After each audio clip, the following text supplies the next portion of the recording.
Retrouvez chaque semaine les initiatives solidaires dans l'habitat avec la plateforme de financement participatif Les Petites Pierres.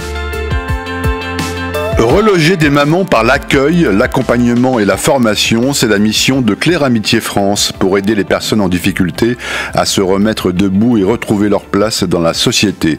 Actuellement en campagne de financement participatif sur Les Petites Pierres, l'association a besoin d'un coup de main pour meubler 8 nouveaux logements partagés rattachés au centre maternel de Brie-sur-Marne. Bonjour Marjorie Kless. Bonjour. Vous êtes chargée de mission au sein de ce centre maternel géré par Claire Amitié France. Ce projet, qui est une extension du centre maternel, s'inscrit dans un nouveau service que vous appelez les logements relais. En quoi ça consiste et quel est votre objectif ? Alors l'objectif, c'est de pouvoir aider des jeunes femmes avec leurs enfants en leur proposant un logement. Ce sont des jeunes femmes qui ont des difficultés, notamment au niveau de l'insertion professionnelle et sociale, mais qui ont un lien avec leur enfant qui est déjà établi, contrairement aux jeunes femmes qu'on peut accueillir au centre maternel. Ce sont des jeunes femmes qui sont actuellement accueillies en hôtel social, donc qui ne peuvent pas bénéficier d'un accompagnement correct par des travailleurs sociaux. Oui, on sait que ce sont des hébergements d'urgence, évidemment, mais qui ne sont pas forcément adaptés à 100% Exactement. Et qui ont un coût, évidemment, aussi. Oui. Exactement. Donc l'idée actuelle de la mission hébergement-logement du Val-de-Marne, c'est d'éviter justement d'avoir trop de personnes en hôtels sociaux et de pouvoir les mettre en logement relais afin d'avoir un accompagnement par des professionnels qui soient beaucoup plus encadrés et pour permettre à ces familles de retrouver leur place plus rapidement dans la société en ayant cette impression aussi que en étant dans des logements qui soient corrects, on respecte aussi les personnes et on les accompagne au mieux pour qu'elles ensuite puissent prendre leur autonomie. Oui, le but c'est de réunir au mieux les conditions pour leur permettre d'avoir accès ultérieurement à un logement pérenne.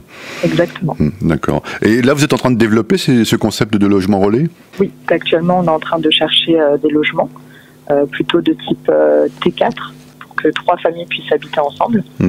3 familles, on se dit que c'est le nombre qui est assez bien entre le fait qu'il y ait aussi de la solidarité entre elles, qu'elles puissent vivre à plusieurs dans un logement, ça leur permet aussi, comme ce sont des femmes isolées qui n'ont pas forcément de famille à côté ou d'amis ou de compagnons pour les soutenir, au moins en étant plusieurs dans les logements, elles pourront aussi se soutenir, aller chercher les enfants à l'école ensemble, etc.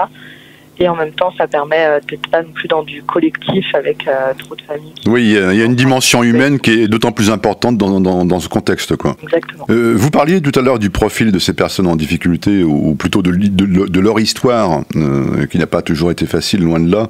Est-ce que le lien mère-enfant, quand on est en grande difficulté, est parfois beaucoup plus compliqué qu'on l'imagine ?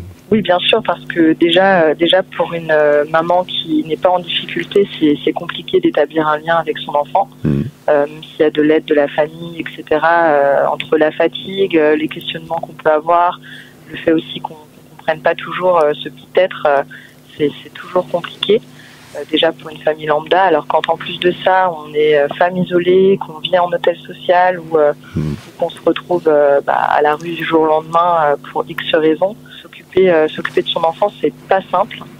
Donc en plus, on peut aussi également accueillir des jeunes femmes qui sortent de centres maternels, donc qui ont pu aussi vivre des grossesses difficiles, des grossesses à risque ou bien même des dénis de grossesse, donc qui ont eu du mal à établir un lien avec leur enfant et pouvoir leur proposer justement un environnement sécurisé et serein au sein d'un logement, au sein d'un appartement, c'est vraiment un plus pour elles et pour pouvoir stabiliser ce lien qu'elles ont avec leur enfant. Est-ce que, au-delà du logement, qui est évidemment primordial, vous définissez avec elles ce qu'on pourrait appeler un projet personnalisé avec évidemment l'aide de travailleurs sociaux ? Oui, exactement. On s'adapte vraiment à chaque famille.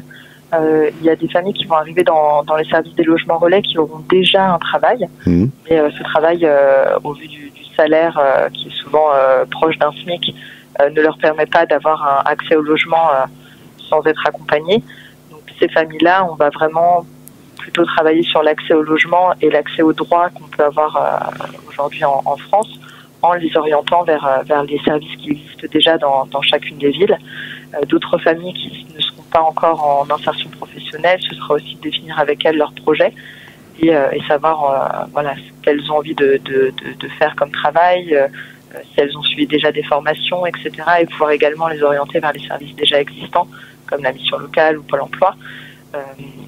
et de pouvoir vraiment s'adapter à chacune d'entre elles, puisque chaque profil est vraiment différent, chaque histoire de vie est différente. Et le but de Claire Amitié, c'est de s'adapter à chacun et de pouvoir accompagner chacun comme il se doit. Revenons pour terminer, si vous voulez bien, sur ces 8 nouveaux logements partagés. De quoi vous avez besoin aujourd'hui alors ?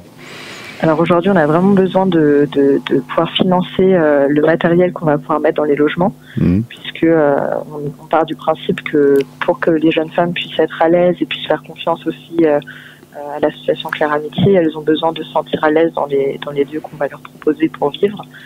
Donc on a besoin de financer l'ameublement classique qui va être des lits, une table, une cuisinière, un frigo, vraiment l'essentiel pour pouvoir vivre au quotidien. Qui sera complété avec éventuellement donc ce qu'elle possède pour, j'allais dire, refaire ce sentiment d'être chez soi, quoi.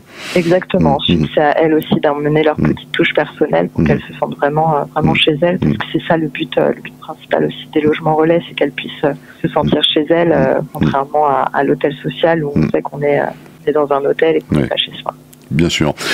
Merci Marjorie Kless. Je rappelle que pour vous aider à finaliser ce projet, donc il suffit d'aller sur la plateforme Les Petites Pierres et puis voir le projet donc porté par Claire Amitié France.